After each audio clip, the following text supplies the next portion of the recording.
small stone prong settings need help? By findings or produce?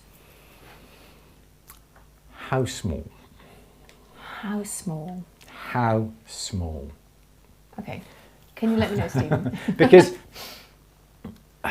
it depends on how you're making the prong settings or the claw settings.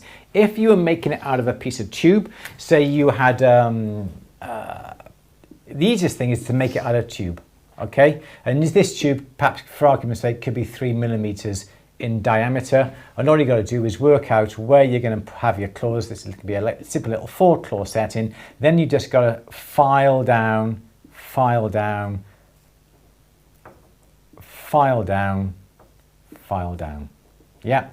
And then what you're left with then is, yeah.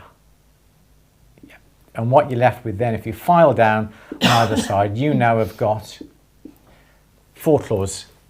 And you can make that then whatever size you want. If you try and go down the line of having a claw, having a top gallery, having a bottom gallery, like this, and you've got 4 claws, you've got 10 solder joints in that little area. If you make it out of tube, you've got no solder joints at all. And for me, that's going to be far easier to make like that than doing that. You can say, but Andrew, this is tapered. That isn't. Quite agree with you, but you can always taper that into a 17-degree collet plate and get that slightly tapered and cut these. If you have the tubing on the side, here's the tubing, yeah? And you come along with a round needle file and file at this angle, you'll get these lovely scallops like that on the side.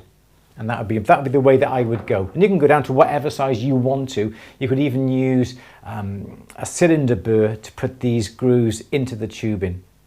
So get your tubing here, you mark off where the claws are going to go, file in between, and that's how you get your claws. No solder, 10 solder joints.